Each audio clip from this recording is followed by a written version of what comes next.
Hello everyone, I'm Jack Fisher and welcome to my world. And in that world, there are a multitude of heroes and villains. And it's true, the heroes get much of the attention, not to mention the billion-dollar movies.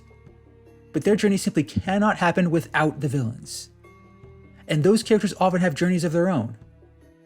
They rarely get the same spotlight as the heroes, but that has changed a great deal in recent years. These days, the story of the villains have become a lot more prominent in the cultural zeitgeist.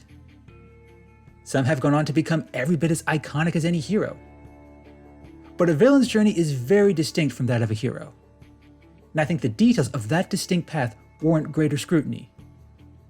Because if the road to hell is paved with good intentions, then the road to villainy has many paths with similar landmarks. When handled well, that path can be every bit as compelling as their heroic counterparts, if not more so. And while there are plenty of examples of great villains with great stories behind them, a few in particular stand out. In my personal opinion, Walter White from Breaking Bad is the ultimate embodiment of the villain's journey. His path to villainy made for some of the greatest moments in modern television history. He starts out as this tragic figure, making hard choices out of desperation. But along the way, he becomes something so much more. From this meek, reserved man to this vindictive, ambitious criminal mastermind. His journey was quite a ride, and actor Bryan Cranston has the many Emmy trophies to prove it.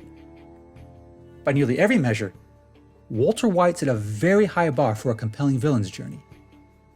And since then, it seems as though everyone is struggling to keep up. But there is one journey that comes very close and is remarkably similar. And fittingly enough, it's a story that spun right out of the world of Breaking Bad. I'm talking, of course, about Better Call Saul, the prequel/spin-off that tells the story of how an aspiring lawyer named James McGill became the morally bankrupt legal guru named Saul Goodman. I've been keeping up with this show closely ever since it started airing. And even though those who've seen Breaking Bad knows how that story ends, it's still been a hell of a ride, watching this colorful character become the unscrupulous lawyer we all know and love. But it really wasn't until the end of Season 3 that Saul Goodman's journey took a powerful turn. And after seeing that season play out, I feel like I'd witnessed a critical step in the ongoing transformation of James McGill to Saul Goodman. I also saw some major parallels with Walter White that are worth discussing. Now, at its core, Breaking Bad is a story about a law-abiding man going from an underpaid chemistry teacher to a bloodthirsty drug kingpin. Series creator Vince Gilligan nicely summed up Walt's transformation as going from Mr. Chips to Scarface. That journey took an initially unassuming character and turns them into someone they never thought they could be. It's a genuinely powerful story, one that brings into questions what makes someone walk a villain's path. At first, we're not sure of who Walt is or what he's becoming. In those early seasons, some might have called him an anti-hero rather than a villain. But by the end, there's no ambiguity. Walter White became a villain, and a very menacing one at that. The essence of Better Call Saul is very different. James McGill is not the same as Walter White, far from it even. From the very first episode of the very first season, we can already see traces of the sleazy conman manifesting before our eyes. Early on, the show establishes that James McGill is not some clean-cut, straight-laced everyman like Walter White was in Season 1 of Breaking Bad. You could even make the case that James McGill was already on a villain's path before he ever applied to law school. That's because James, Slippin' Jimmy McGill, always seemed inclined to cut corners, break rules, and cheat to get ahead. It didn't matter if the transgression was large or small. Doing the right thing was rarely this man's first instinct. It's something his older brother, Charles Chuck McGill, constantly points out over the first 3 seasons. Throughout the course of the show, every time Jimmy has the chance to do the right thing, he compromises. Even when the choice seems obvious, he hesitates. No matter the circumstances, just doing the right thing is never enough for him. In Breaking Bad, Walter White's decision-making process was similar, but distinct. In the early seasons, he showed a general reluctance to cross certain lines. Unlike Jimmy, his first instinct was not to do what a hardened villain would do. Instead, he often found himself pushed or tempted to make those choices, sometimes by forces beyond his control, and sometimes by the consequences of his own actions. But at the end of the day, Walt never got off that villainous path. And that's a common thread for many villains in their journey. They find themselves with opportunities to leave their nefarious path, but they choose not to. They never seek redemption like a fallen hero would. They just keep making excuses and ignoring the consequences, willingly entering this brutal cycle of corruption and compromise. Whereas Walter White steadily succumbed to that cycle, James McGill steadily embraced it. On top of that, James isn't drawn into that path by tragedy, bad luck, or a cancer diagnosis.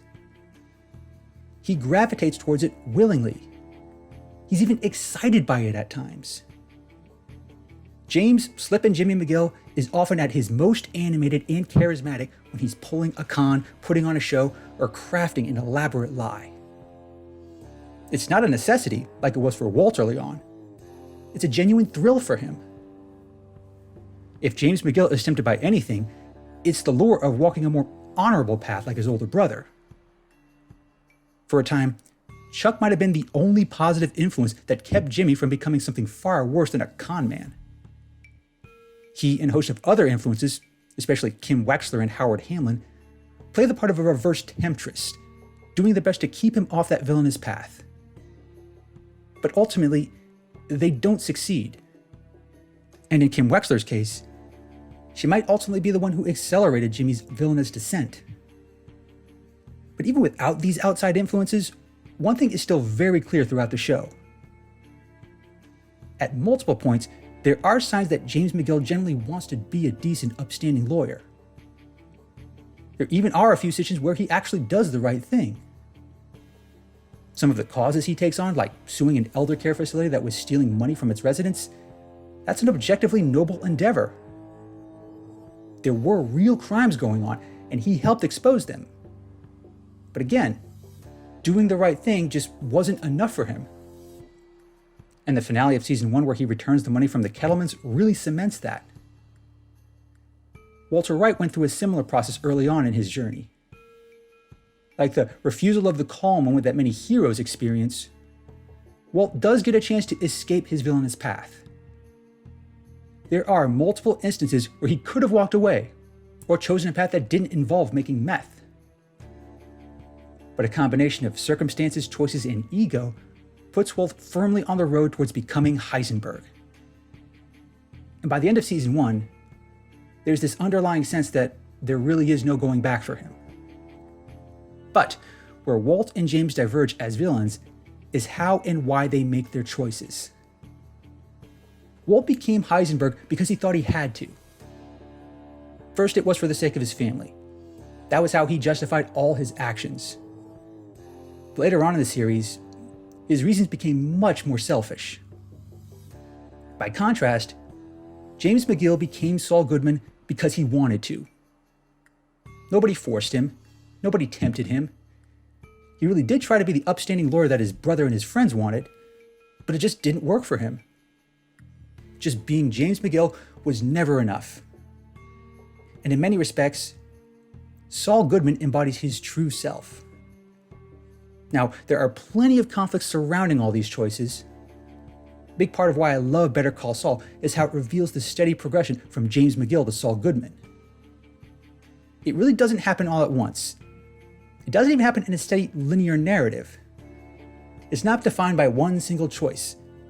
James often fluctuates on his journey to becoming Saul. He even hesitates a few times. But in the end, he doesn't avoid what he's becoming. And much like Walt, it costs him a great deal.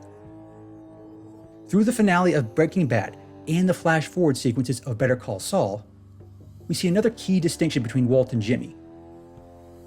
While both men complete their villainous journey, they both find themselves in very different places when all is said and done.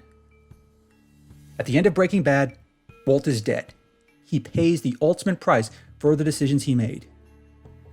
But in some respects, Saul Goodman's fate might actually be worse. In the first few minutes of the first episode of Better Call Saul, we see what came of him after the events of Breaking Bad. Gone are the days where he shows up in flashy commercials and hatches elaborate cons. Gone are the tacky suits, the charismatic speeches, and the thrill of one-upping the law. Instead, he lives this unexciting, mundane life in Omaha, Nebraska, managing a Cinnabon. You might even argue that this is Saul's personal hell, trapped in a sad, unassuming life. But I would say it's more like a purgatory. Yes, he's alive and he's not in prison, but in this world, he can't embrace that villainous persona that gave him so many thrills. And even if he wanted to, he knows that doing so means losing what little he has left.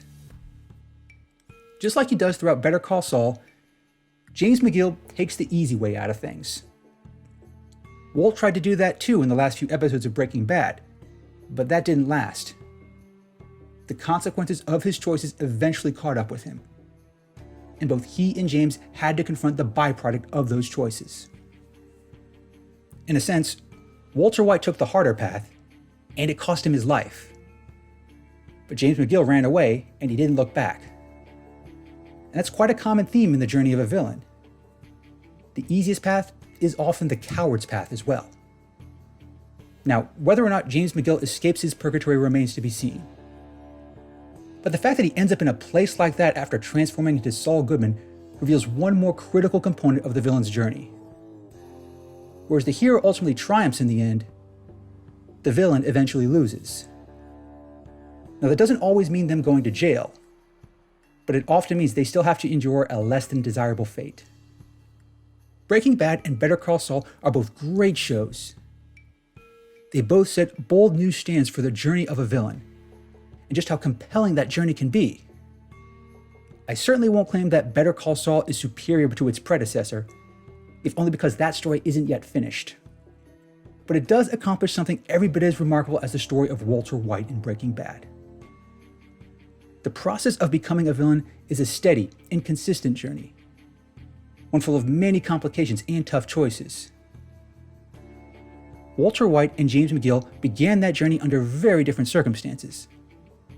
But in the end, they ended up in very different places. They just crossed too many lines that sealed their respective fates.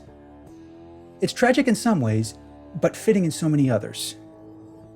And it sure makes for some damn good television. Thanks for watching, everyone, and thanks for joining me in my world. Please remember to like, comment, and subscribe.